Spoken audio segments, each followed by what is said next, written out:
que era uma fábrica? Era uma fábrica, uma fábrica de uma metalúrgica. Uma metalúrgica. E essa metalúrgica fazia peças para a Alemanha.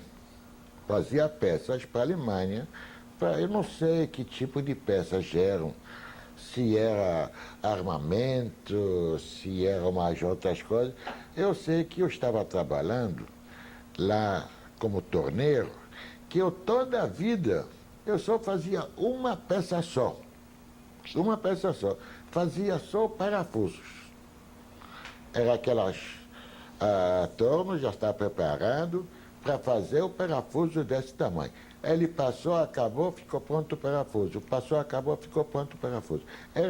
Não deu nunca uma outra coisa. O meu irmão já era diferente.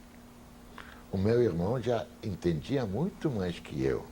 Aí eles estavam dando para ele já peças mais importantes para fazer. Como eu estava fazendo parafuso, o outro estava fazendo pino, estava fazendo outras coisas, quer dizer, era tudo em série. Agora, meu irmão já fazia peças já para coisas diferentes. E o meu pai era ferramenteiro. Ele fazia ferramenta para estamparia.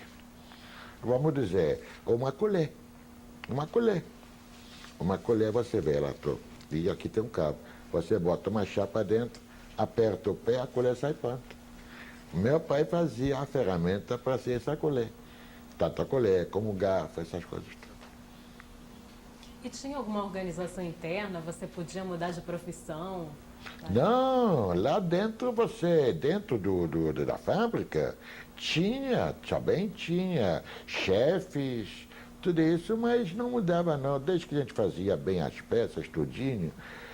E não, eu sei, a mim eles não trocaram, meu irmão Mida, nem meu pai. Se eu era pequeno, tinham pena de mim, o meu irmão que trabalhava muito bem, o meu pai fazia a ferramenta. Quer dizer, com nós três eles não mexiam.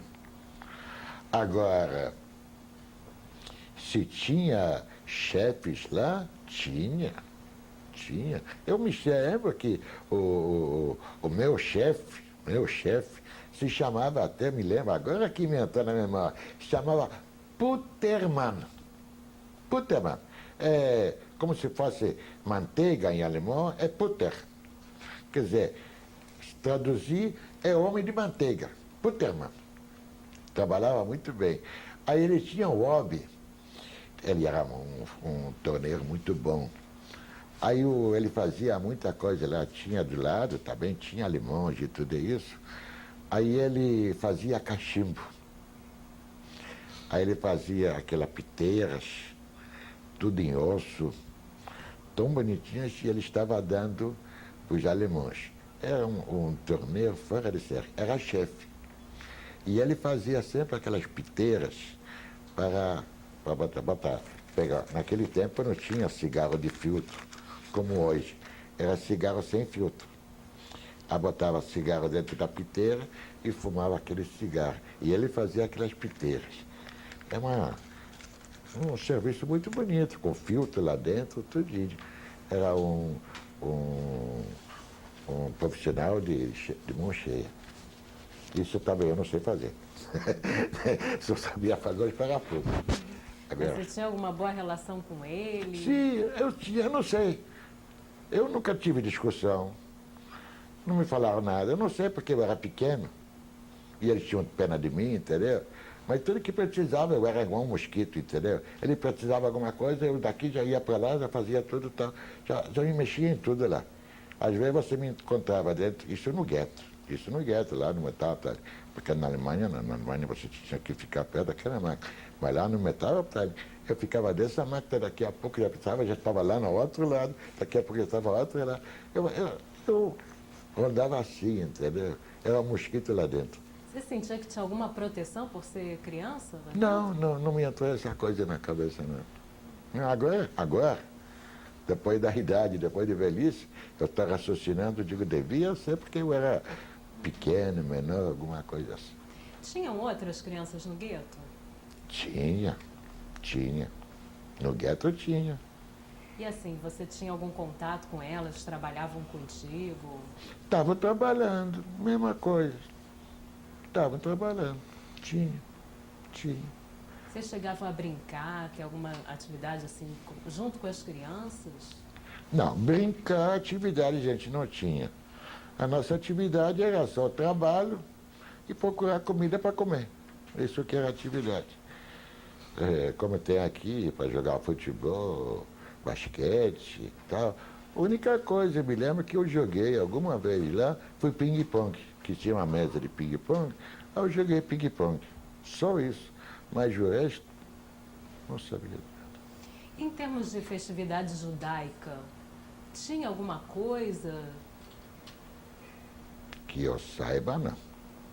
Você Que eu saiba, não. seguia o calendário, festa de Yom Não, Kippur? que gente. Tinha lá os religiosos, tinha religiosos lá, que eles mantinham as festas. Eles sabiam pelo calendário, eles sabiam, quer dizer, na cabeça. Quando era Rosh Hashanah, Yom Kippur, vamos dizer, hoje é Shavuot. Tem o calendário, eu sei que é Shavuot, por causa dos meus netos que estudam, não tem aula hoje. Mas eu nunca vi, nunca lidei para isso. A gente não era religioso, não. Mas tinha muito religioso lá no gueto. Tinha. Muito mesmo. Tinha. Estavam trabalhando também. Eram alfaiates, eram sapateiros, eram charreteiros, essas coisas tudo. Que tem, tudo que tivesse uma profissão, trabalhava lá. Os imigrantes que vieram tudo para o Brasil naquele tempo, você pensa que eles vinham com profissão, engenheiro, médico, isso. Bem, pessoal também que era alfaiate, barbeiro, essas coisas tudo aqui, graças a Deus, que eles começaram a ver o que é o dinheiro, aí começaram a trabalhar, não comer, juntar e construir a família e fazer apartamentos e dar cultura para os filhos. Lá que você não podia fazer isso. Lá você não podia. Você não ganhava nem por si. E assim, você percebia que chegavam mais pessoas no gueto, chegavam outros refugiados na época que o senhor estava lá? Quando nós entramos no gueto, quando ele mandou a gente sair da cidade para ir para o gueto, aí nós encontramos muitos judeus alemães, que ele mandou os judeus alemães, no lugar de mandar no campo de concentração, ele mandava eles para a Polônia. E eles foram direto para o gueto. Tinha. Mas eles nunca aceitaram. Eles nunca aceitaram ser judeus. Para eles era até o último minuto eles eram alemão. Até o último minuto, não, ich bin kein Jude, ich bin Deutsch, ich bin Deutsch, ich bin Deutsch. Até o último minuto, eles não reconheceram que eram judeus. Mas o Hitler descobriu que eles eram judeus e mandou eles. Tanto para a Polônia, como foi para outras cidades. Eu sei que foram para a Polônia, lá para o Lodz. Mas para outras cidades também devia ter ido. Ele não mandou eles para o campo. Agora, últimos transportes que a gente ia já para o campo de concentração, eles iam junto. E assim, como é que era a relação dos poloneses, judeus poloneses com os judeus alemães? E tinha alguma diferença? Tinha. O judeu alemão nunca quis assumir que é judeu. Sempre para ele era alemão. Até o último minuto, até ele chegou no gueto. E ele viu o que o alemão fez com ele, mas ele nunca deixou de ser alemão. E os poloneses ficaram batendo na barriga, assim, estavam com tudo, entendeu? Tá vendo? Jit, tem esta. O judeu foi para lá e nós estamos morando aqui, entendeu?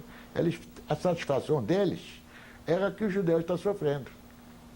É por isso que eu não gosto de polonês. Não sei se alguém vai ver essa entrevista de polonês, pode até depois de me mandar não sei em qualquer lugar, mas eu estou falando que eu estou sentindo. Estou falando que estou sentindo. É isso.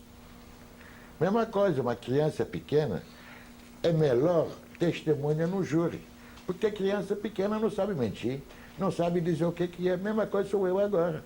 Eu também sou uma criança pequena. Eu não sei dizer o que não é. Eu estou falando o que eu estou sentindo. Estou falando e a imagem está me aparecendo. De 50 a poucos anos para trás. Eu estou falando, acendendo cigarro, mas conforme falo que eu estou trabalhando metáfora, que a gente ia catar comida no lixo, essas coisas, essas imagens estão tudo aparecendo. E o senhor recebia alguma ajuda de alguém fora do gueto? Não, nós não tínhamos ninguém fora do gueto.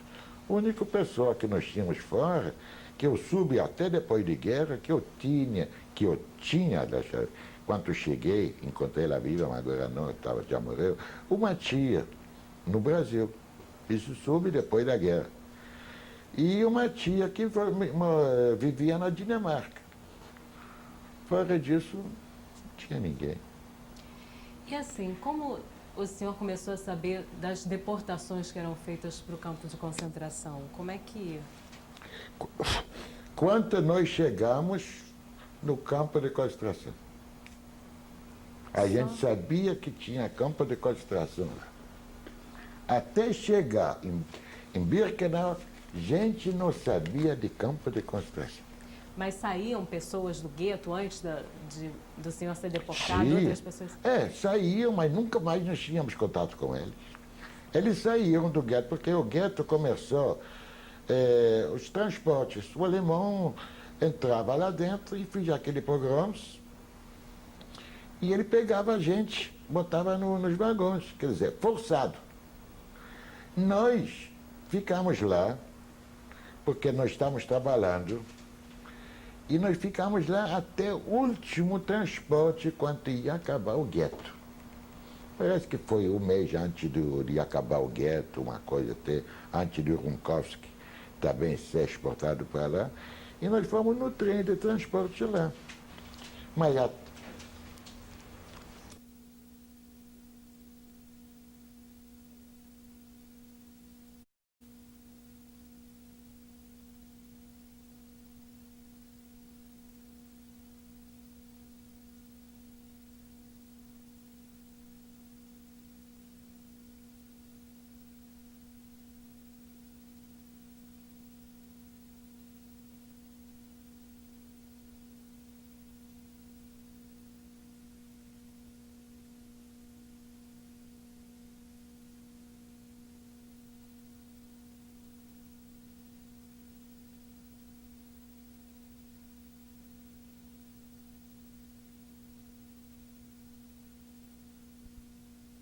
Com quantos anos o senhor tinha quando foi deportado?